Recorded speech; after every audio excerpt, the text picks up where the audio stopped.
Live from New Delhi, you're watching DD India Live, India's voice to the world. I'm Preeti Kaur. Coming up in the next 30 minutes. Firing in former US President Donald Trump's Pennsylvania rally. Trump injured, one person killed and shooter neutralized.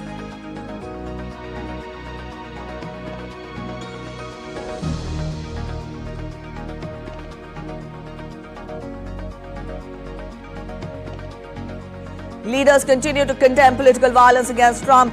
US President Joe Biden calls shooting incident sick.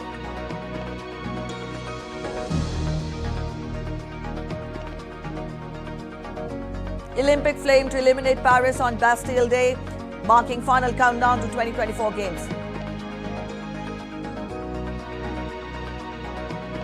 And in Euro 2024, Spain to meet England in the final. History will beckon for either winner.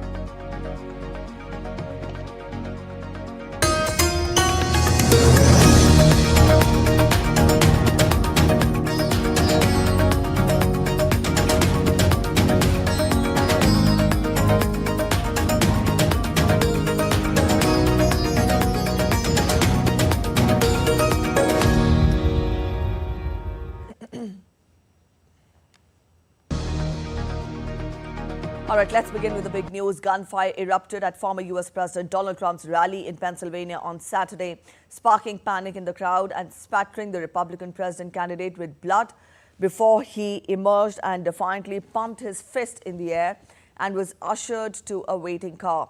The Secret Service and the former president's campaign said Trump was safe following the shooting in Pennsylvania. In the shooting incident, an audience member was killed and a shooter was neutralized. The shooting incident occurred less than 4 months before November 5th election, when Trump faces an election rematch with Democratic President Joe Biden.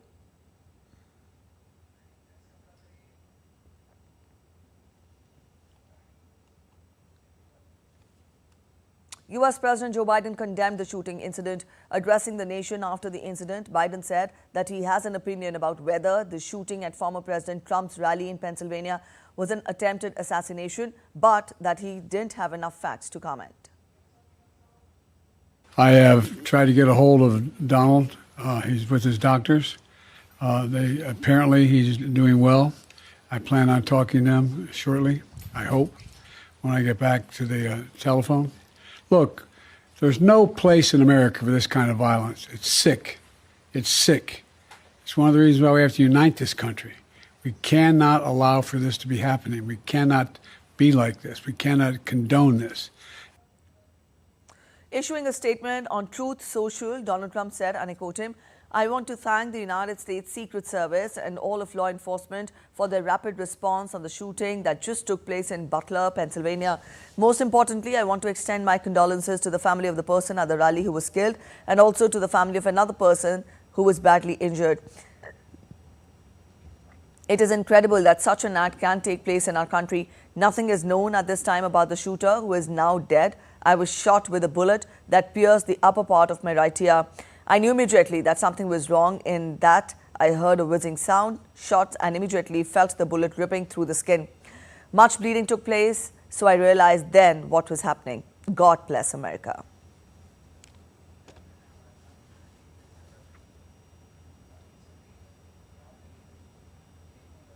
All right, Caroline Malone, DD India correspondent, is joining us. Caroline, good morning. Now, what more do we know of Trump's injury, his present condition, and is this incident being seen as an assassination attempt? So it certainly does appear to be an assassination attempt, and that is what we're hearing in media reports to officials, from officials rather, that this is what happened. It does appear that way. If you look at the video, you know, we're very much seeing and hearing what appear to be gunshots. We've now heard from Trump, as you pointed out there, saying that this was a bullet that pierced his ear and caused the injuries to his face.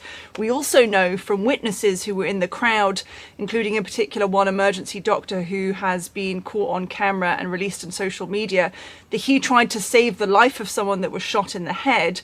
So clearly there was some form of gunfire in that crowd at the time of the incident. So all fingers really pointing towards this being a gun incident. the bullet seems to have scraped past Trump, but in fact hit someone in the crowd. And we do believe that that person was in fact killed, particularly according to this doctor and other statements that have come out from Trump and others. The video itself is pretty remarkable. Trump's there on stage and he's speaking about immigration. This incident happens. The Secret Service rush to him, cover him and make sure that he's safe. And then he stands up and, clearly while injured appears to be okay and puts his fist into the air and shouts fight. And then at which point the Secret Service, shuffle him off the stage and into a car. And then the crowd start chanting USA, USA. So, a lot happening in a very short time in this video. And I think some of the reaction we're starting to see, particularly from the Republicans, are suggesting that this is, going to make what are already quite tense times potentially even more tense. And we heard from Donald Trump Jr., that's the former president's son, saying that he'd spoken to his father and that he was bloodied in the shooting at the rally, but saying he's in great spirits. However, he said his father will never stop fighting to save America, no matter what the radical left throws at him. So, really pointing the finger there at the other political spectrum, at the Democrats, and making some suggestion that, this is in some way tied to them potentially, or at least the language that's been used is tied to them. And then we heard as well from J.D. Vance. Now, he is a potential vice presidential candidate for the Republican Party. He's currently a governor. He's very young. He's in his 30s. And he's actually spoken out on social media as well and saying today is not an isolated incident. The central premise of the Biden campaign is that President Donald Trump is an authoritarian fascist who must be stopped at all costs. That rhetoric led directly to President Trump's attempted assassination. So, clearly he is, again, pointing the finger at the Democrats, at President Biden's party, saying that the language that the Democrats, that President Biden has used, are part of the reason why this incident happened. Now, of course, we don't know anything about the shooter at this point. We don't know who he is. We don't know what his motivation is, even though potentially the Republicans are making some conclusions here. But what we do know from witnesses who are outside of the rally, one in particular who's been seen on media, that this appears to be someone on a rooftop with a gun that was shooting at Trump, that in fact he notified Secret Service and told them that that person was there a few minutes before the shooting happened. They didn't get to him in time. And after the incident, the Secret Service did get to him and have now killed that suspect. So this is the second person, the suspect, being killed, as well as tragically one person in the crowd. All right, Caroline. Now we've seen how gun violence has made it to the headlines, has sent shockwaves across the US and the world many a times. But this was the first attempt to assassinate a president or a presidential candidate since Ronald Reagan was shot in 1981. And this attack comes just 4 months ahead of the US presidential elections. Given the timing of this incident, what is your evaluation of, where is political violence, in the US society, in the US circle? That's right. Yeah, I mean, it's already tense times in the United States. There's already been very strong language used between Biden, who is, of course, the current president and Democratic likely presidential candidate, and between Donald Trump and some of his party. And we know this comes in a context of, many years of Donald Trump's party, of the Republican Party, saying that he rightfully won the last election. We, of course, know what happened in the Capitol nearly 4 years ago, 3.5 years ago, when Trump supporters stormed the Capitol and a number of people ended up dying in the incidents and the violence that actually happened there. So there's a lot of, strong divisions already that have been sown within the different extremes of the political parties. And this incident, of course, any assassination attempt is shocking and creates a difficult environment. But this in particular, at this time, could potentially make things a lot worse, especially when you consider how extreme people's views seem to have become. There's a lot of talk in the United States about even families being split over politics and not wanting to talk to each other because they have such differing and political views, and they can't seem to even have discussions about it because people can't hear the other side of the equation. And then we've got the Republican National Convention coming up in just a matter of days. It's still Saturday night here, and it's due to start on Monday in Milwaukee. That's where Trump is supposed to be appearing later in the week. and officially being nominated as the candidate for the Republican Party. He's due to announce his vice presidential candidate on the Wednesday. And we heard, of course, from one of those potential vice presidential candidates, J.D. Vance there, but there are others who will likely be taking to the stage and speaking.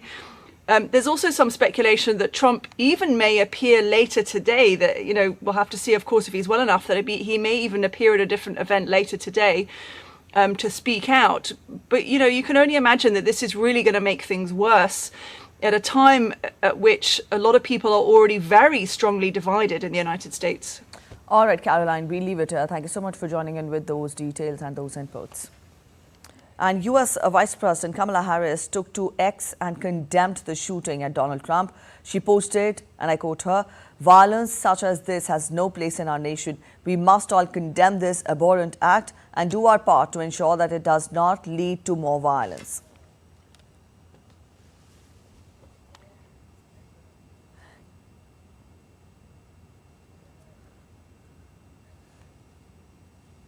US Secretary of State Antony Blinken posted, and I quote him, "I'm shocked and saddened by the shooting at former President Trump's rally and grateful that he is safe.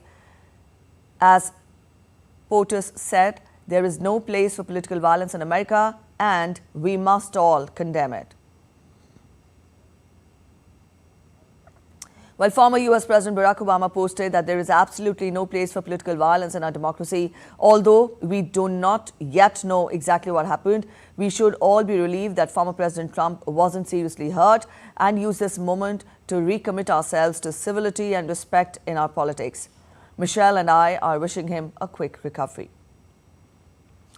Expressing shock on the incident, newly elected UK Prime Minister Keir Starmer condemned the incident on X, and he said, I quote him, "I'm appalled by the shocking scenes at President Trump's rally and we send him and his family our best wishes. Political violence in any form has no place in our societies and my thoughts are all with the victims of this attack."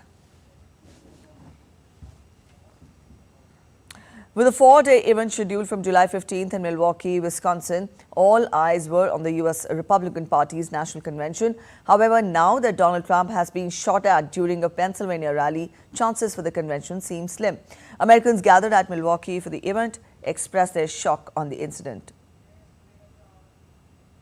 I just arrived here in Milwaukee, really anticipating the event that we're going to have, and my friend just texted and said, "Are you watching TV?" And I was like, "No, I'm walking around checking out the convention." And I don't know, when she said what she said to me, that he's been assaulted or hurt or shot or something, my heart dropped. My heart dropped. It's obviously very scary. I mean, what's going on in America right now is obviously very sad. Obviously, they're trying to do something to take Donald Trump down.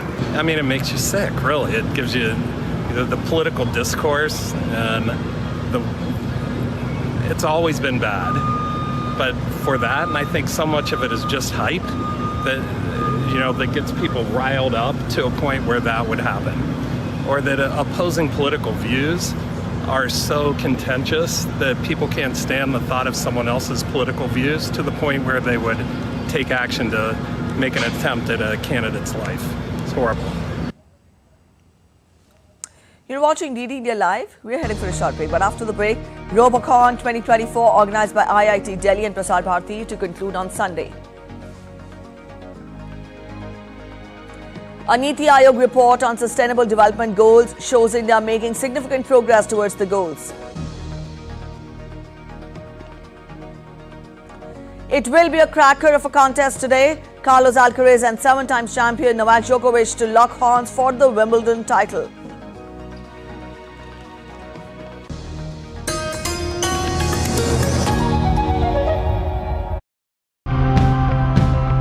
India keeps getting hotter and hotter, people will be looking for innovations to help combat the impacts of climate change and to cut the emissions that are causing it. Zero tillage wheat, it builds soil carbon. It removes carbon dioxide from the air and builds soil carbon. It's like planting a tree underground. What's happening here is preservation through conversion and transformation.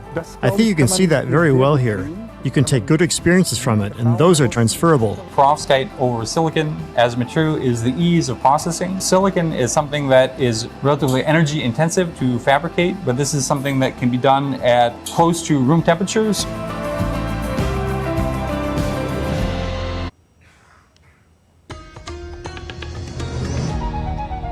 Welcome back after the break. You're watching DD India Live. The Olympic flame is set to arrive in Paris on Sunday as part of the celebrations to mark France's National Day, the Bastille Day. There will be a military parade and flyover, and also the torch relay will hit the streets of the French capital. Thousands of police officers will be on duty in Paris to ensure security as the games approach. DD India correspondent Ross Cullen gets us more. After travelling thousands of kilometres across France and also to France's overseas territories, the Olympic flame will make its grand entrance to Paris on Sunday. There will then be a two-day torch relay with the flame visiting all corners of the French capital, and also a cauldron outside City Hall will be lit. The flame then departs Paris once more and then returns definitively to the French capital in time for the Olympic opening ceremony on Friday, the 26th of July, now under 2 weeks away. The French Interior Ministry, the police and the intelligence services have been working overtime to ensure the safety of spectators and also those taking part in the torch relay, and to make sure they disrupt and stop any possible threats. Ross Cullen in Paris reporting for DD India. Robocon 2024 will conclude in New Delhi's Thiagraj Stadium on Sunday. The event, organised by IIT in collaboration with Prasar Bharati, has witnessed participation of 150 plus students from across the country. IIT Delhi's Professor K. Saha talks about the grand success of DD Robocon and how it helps in building future generations and making India self-reliant in an exclusive conversation with Deepika Mehta. Let's listen in. And now to talk about the grand success of DD Robocon 2024, we have with us IIT Delhi's Professor K. Saha. Sir, thank you so much for giving your time and talking to DD India. When we talk about the importance of DD Robocon and the kind of inputs, the kind of arrangements and the kind of planning that IIT Delhi has done, what is your vision? What are the expectations from the students, and what do you want to achieve from such sort of an event? We want to make these students industry ready. What do I mean? That they should learn how a robot means mechanical, electrical, computer science, AI, IT, all things should be included as a part of the system. And once they do it, they also have to manage the team spirits, finance, etc. So that way we consider that our vision is to make future generation industry ready engineers who will take our country, not only make it Atmanirbhar Bharat, but also to take a lead in the world as one of the best countries in the world. What do you think how this event is going to help the students to become more self-reliant and to understand technology better, and how they can further utilize it in a positive manner? Okay, talking about AI, you see AI requires something to be driven, like in this case robot, right? So robots have to be made in such a manner so that it can understand the AI aspects of it. So AI then will synthesize based on the maps given to this robot, based on the scanning done. It will take turn right, turn left, go up, this kind of thing. So with this kind of AI included in robot, I think robots can come home, help people, maybe old people, in the hospitals, the patients, in the buildings for surveillance, so you just name it. So the places it can be utilized. India has made significant progress towards the goals on eliminating poverty, providing decent work, economic growth, climate action and life on land. A Niti Aayog report on sustainable development goals shows all the states have improved in their overall score. The SDG score for India is 71 for 2023-24, a significant improvement from 66 in 2020-21 and 57 in 2018.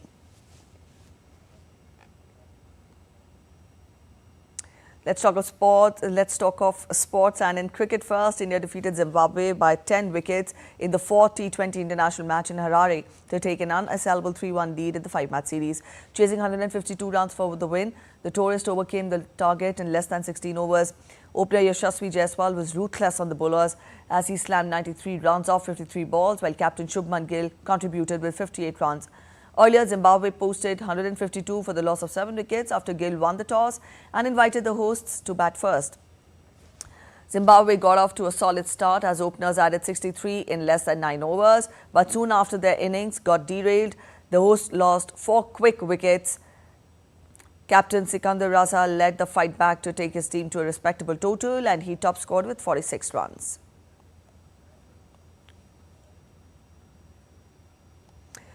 All right, talking of Wimbledon, defending champion Carlos Alcaraz and 7-time champion Novak Djokovic will lock horns for the Wimbledon title on Sunday. The summit clash promises to be a fitting climax to last year's title blockbuster, where Alcaraz overcame Djokovic in 5 sets. Djokovic will have history to write with a record 25th Grand Slam title within the touching distance. Alcaraz, bidding for a 4th Grand Slam title, will need to avoid the wobbles that have seen him drop sets in every match from the 3rd round onwards. It will be the first Wimbledon repeat final since Djokovic met Roger Federer in the 2014 and 2015 title matches.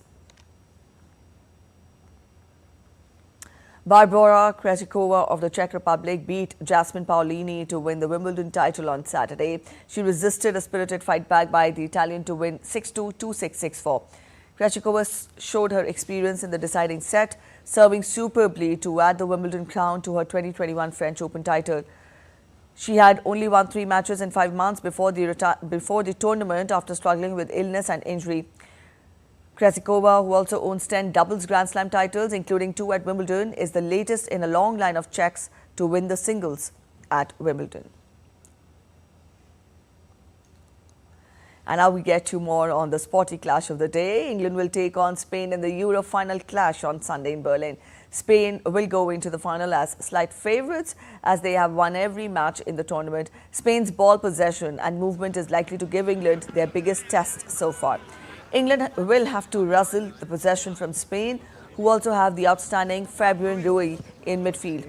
But a second successive Euro final for England is no mean feat, even though they had to endure weeks of criticism. One area of concern is England's failure to be dangerous at set-piece situations. England's defence has remained solid, and with the pace of John Stones and Kyle Walker, they have proved adept at scrambling recoveries. All right, that's it in this edition of DD India Live, but let us know your thoughts on the news of the day. For those of you on the go, you can get all the latest news and updates from India and across the world on the DD India mobile app. This app is available on both Android and iOS platforms, and you can scan the QR codes on the screens now. We'll be back with more news as it breaks here on DD India. I'm Preeti Kaur signing off, and from all of us here in Delhi, thanks for watching DD India Live.